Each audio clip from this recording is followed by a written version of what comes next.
That's right, guys, it's here, the follow-up to what is, in my opinion, the greatest crime noir series there has ever been. The series, which this channel name is very loosely based on, Iceland's Trapped Season 2, is finally here. First up, you should know that this review is not going to contain any spoilers for either Season 1 or Season 2. Just because I don't really need to talk about anything that happened in Season 1, and I certainly won't be giving any spoilers for Season 2. As you can imagine, it's difficult for me to look at this series objectively. Generally, when you hold the first version of something, a film or series, up in lights, then the second one you'll either treat with adoration, like, oh, it's amazing, it's only thing better than the first one, or you'll just have blanket disapproval. You'll just be like, well, it wasn't good because it wasn't as good as the first one.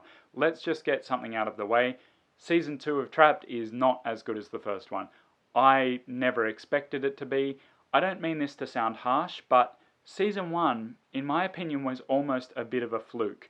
Most of the people involved in that production didn't realize how good their work could be when it was all brought together. So everyone was just doing their own thing and going with the flow, and it all came together beautifully. They never had that sort of pressure to produce. To give you an example of just how small Trapped Season 1 was in terms of who was involved, I was Googling basically all the actors and actresses because I'm a freak. A lot of the people involved are not even actors and actresses for most of the time. They were just in this series and nothing else. And one girl I found who plays a very important role, although not a very big role in the first series, I found her Facebook profile and she's just like a normal 20-something-year-old woman. She's like taking selfies and going shopping with her friends and stuff. She's not a celebrity at all. Even the ones who are celebrities of some kind are generally not actors and actresses most of the time. Fun fact, Hjotur's girlfriend from the first season and the second season is actually one of the judges on Iceland's version of The Voice. There. Who says that YouTube doesn't teach you anything? What I'm saying is that the first season of Trapped was basically this ragtag team of artists and musicians and second-year uni students and shop assistants, and it all just clicked perfectly. Season 2 was never going to be able to replicate that because they didn't think that they were a big deal in Season 1, but after Season 1, it had to be a big deal. You can't pretend that you're not. Having said all that, this series is by no means a fail. It's probably actually better than I expected it to be. They managed to recapture and even enhance some of the features that made Season 1 great, and that's saying something. Cinematography is one, I'm going to get back to that. Complexity of plot is another. If you thought the first season was complex, and I do think it was, this one is a whole new level. To the point that it's actually a little bit overworked, in my opinion.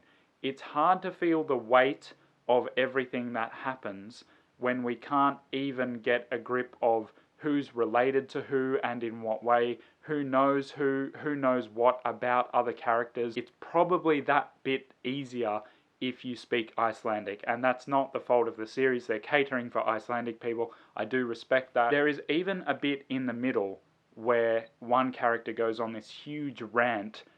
He gets angry at everything, and he sort of reiterates a lot of the scenes of the plot, a lot of the plot for us, sorry. And it's there as exposition. It's there because we need it as the audience. But honestly, it didn't really clarify anything for me because it's so complex. It's like when someone explains all the rules of a language to you, all the grammar, and you're like, wow, I thought I had it before, but now I'm just more confused. Still talking about that complexity of plot, while this plot is more complex than the first season, it's not as entangled. Don't mistake complexity for entanglement. A good test for entanglement is, can I remove any event or modify any event from any place in the series and leave everything else in place and intact? And if I can, then it's not well entangled. The first series, if you take out any event or modify it in any way, the rest of the series just falls apart. Things don't make sense without that single event. Series 2 is not like that. There's a few suspects and whatnot who are really just dead ends, and you could actually remove those things, possibly even whole episodes, and you would still get a series that makes sense. It's good, it's just not nearly as intertwined and entangled as the first season. I also don't think that this series was as relentless as it could have been, even though the crimes here are actually more gruesome and serious than those of the first season. The first season had a much more trapped feel, and I don't think that's just because the characters were physically trapped, which they're not in this season. They're free to move about Iceland. It's more about the atmosphere. The atmosphere in this one did not feel as foreboding, and certain scenes let you breathe a little bit more than the first season. I mean, by comparison to other series, not very much. You don't get nearly as much breathing space in this as you would in a non-European series, for example. You just don't get the knot tightened on you at every available opportunity. On a positive note, the characters who we loved so much in the first season are, in this season, if anything, even better. Henrika is exceptionally written, and I mean, man, how good is that actress? Apparently there's an Icelandic version of The Office with her as the boss. I really need to see that show. Anyway, I digress. Andri is pretty good. He's not as central in this season as he was in the first, and that's okay, but in the first one, it was the characters around him that made us feel for him so much. He was forced into these things. In this one, we do sympathize with him because it's he and his daughter that are having troubles. The problem is his daughter, Thornhildr, we can't really see her side of the argument. If you think about good characters who are also dislikable characters, so Dr. House is a good example, the thing that makes him so frustrating to watch is that you actually like him.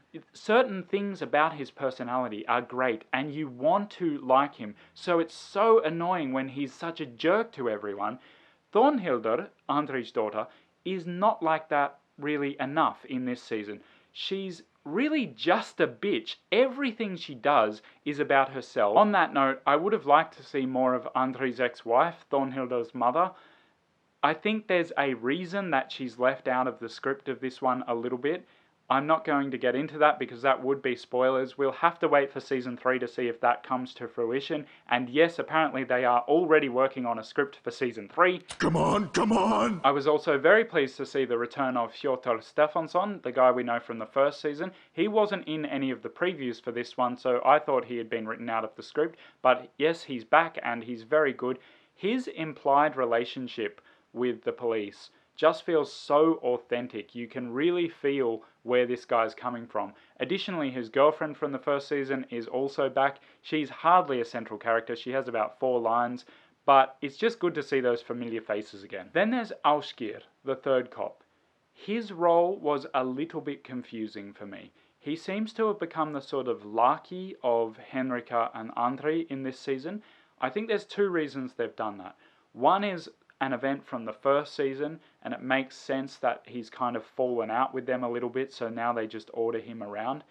The other I can't get into, but there's this whole thing with him, and they try really hard to set it up so that you can believe it, and so that it works in the script, and that it makes this big central plot point. But for me, it didn't come off. It didn't feel real for a couple of reasons, and there's decisions made that I was like, come on, that is teen horror movie levels of stupid. And the problem with that is that this is such a central event for the script that the fact that, in my opinion, they got it wrong just really brings it down a big level for me. On the other hand, Trausti, he was the Reykjavik cop from the first season. Damn, he was good. His character was just so perfect in this season. He's just so subtle. He's a great actor. I really want to see him in the 3rd season. The music for this 2nd season is excellent. Let's just say that. Excellent. But not as good as the first one. And I don't just say that because Johan Johansson wasn't involved. They've introduced some new themes into this one, and that's good. I didn't want to just hear the same score from the first season. They've got the same motifs from the first season, plus a few new ones, and one of those new ones in particular was just far too weak and wishy-washy for me. It sort of builds and gets darker as it goes, but it takes a very long time to do so, and it's actually quite hard to hear what it's even doing. It doesn't really set the atmosphere for me, and it's one of the reasons that I feel that this season was less atmospheric and more relenting and gave us more breathing space. That being said, I would still say that the score for Season 2 alone would be in my top 10 TV scores ever. RVK Studios, can you please release the scores for Seasons 1 and 2 as albums, preferably a single album, please? I said I'd get back to the cinematography, and it's gorgeous, it's incredible. There's more daylight in this season because it's not set right in the middle of winter, so we get to see more beautiful shots of the Icelandic landscape, which it's well known for. Also, this one isn't trapped in that single village, so we do get to see more of sweeping Iceland and some nice shots of Reykjavik. I will be buying this on Blu-ray when it's available. It's going to look amazing on my projector. I almost forgot to talk about this aspect of it, but a friend reminded me last night that it's a thing these days. I love that this season was not political. It's surface level political, yes. There are politics, literal politicians, and politics involved in aspects of the plot. But it's not preachy. Below the surface of that politicalness, that's not a word, it's a crime series. It's not a preachy series. It doesn't say this is what you should think because these things are bad and these things are good. There's lots of political stuff there, but none of it tells us what we need to think about it. So all in all, with Trapped Season 2, it's good that they didn't just recycle Season 1. The motives and the people responsible and the killings themselves are all very different in this season. The setting is different. They've taken us to Reykjavik and a few different places in Iceland. So they've definitely not recycled Season 1. And that's absolutely to be applauded. They tried something different. It's just a shame that in the process of doing that, I think they made it a fair bit more generic. More like The Killing or The Bridge Season 4. If you've seen that, you'll know what I mean. It's just a little bit more, yeah, it wasn't this person, it wasn't this person, it wasn't this person, oh okay, it was this person. It's not nearly the masterclass that Season 1 was. But the music, the cinematography, and in particular the characters, make this still a very, very good series. In terms of all the Nordic noir that's out there and all the crime series that are out there, this is still like one of the absolute best ones. It's just not quite as good as Season 1. Having said that, I'm going to be buying this on Blu-ray. I think this one's worth your time at least once. I'm going to be watching it lots, and I am salivating over the prospect of a Season 3. Anyway, people, those are my thoughts on the much anticipated second season of Iceland's Trapped. If you're new here, this channel is all about foreign languages and reviews of foreign language series and films, so please hit the subscribe button because I love to share my ideas with people, and I love it when people share their ideas with me. Wherever you are and whatever language you call your own, I hope you really enjoyed this and found it helpful, and see you next time.